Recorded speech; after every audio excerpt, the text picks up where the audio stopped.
3 মাসের pregnant pilot Tauqir স্ত্রী নিঝুম। এবার বেরিয়ে এসেছে এমনই খবর। পাইলট তৌকির এই খবরে যেন জীবনের সবচেয়ে বেশি খুশি হয়েছিলেন, কিন্তু আফসোস সন্তানের মুখ সে আর দেখে যেতে পারল না। সন্তানের মুখে বাবা ডাক শোনার বড়ই স্বাদ ছিল তার।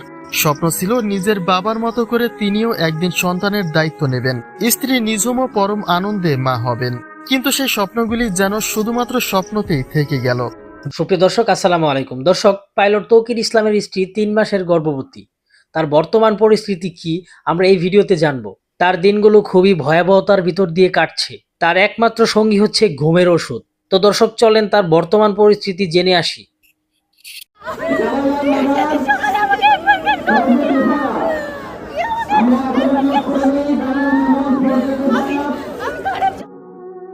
জীবনের শেষ ইচ্ছেটা পূরণ করে যেতে পারেননি পাইলট তৌকির ইসলাম। সন্তানের মুখে বাবা ডাক শোনার বড়ই স্বাদ ছিল তার। স্বপ্ন ছিল নিজের বাবার মতো করে তিনিও একদিন সন্তানের দায়িত্ব নেবেন, স্ত্রী নিঝুমও পরম আনন্দে মা হবেন। কিন্তু সেই স্বপ্নগুলি যেন শুধুমাত্র স্বপ্নতেই থেকে গেল।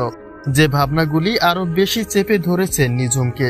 তিনি প্রতিটি মুহূর্তে আর্তনাদে ভুগছেন, ভাবছেন কি হওয়ার ছিল আর কি হয়ে গেল। কথা ছিল জীবনের ভালো খারাপ সময়গুলি ভাগাভাগি করে নেবেন এই নব দম্পতি। কিন্তু আদরের স্ত্রীকে যে এভাবে একা ফেলে চলে যাবেন তৌকির ইসলাম তা কে জানত।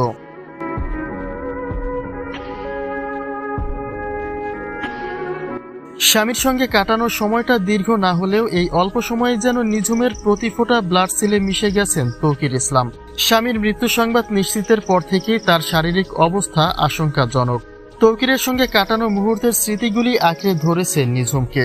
কথা ছিল দুজনে মিলে সাজিয়ে তুলবেন নিজেদের সুখের ঘর। কিন্তু এক দমকা হাওয়া যেন এক নিমিষেই ধুলোয় মিশিয়ে দিল সেই স্বপ্নগুলি। যা ভাবছেন আর আহাজারি করছেন স্ত্রী নিঝুম।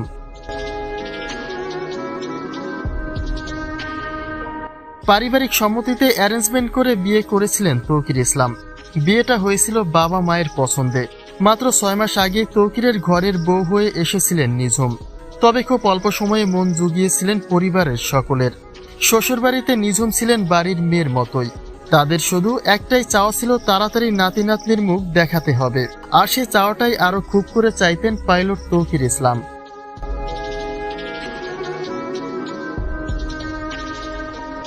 ট্রেনিং ব্যস্ততায় খুব একটা ছুটি কাটানোর সময় হয়নি পাইলট তৌকিরের। স্ত্রীর সঙ্গে বেশিরভাগই ভিডিও কলে হতো তার যোগাযোগ। আশা ছিল ট্রেনিং শেষ করেই লম্বা ছুটি নিয়ে বাড়িতে ফিরবেন, যে আশায় পথ চেয়ে অপেক্ষায় ছিল নিঝুম। কিন্তু এক দমকা হাওয়া যেন ভাসিয়ে নিয়ে গেল তার সাজানো গোছানো স্বপ্নগুলিকে। পারলেন না স্বামীর শেষ ইচ্ছে পূরণ করতে, যে বিষয়টি মানসিকভাবে আরো বেশি ঘায়েল করেছে স্ত্রী নিঝুমকে।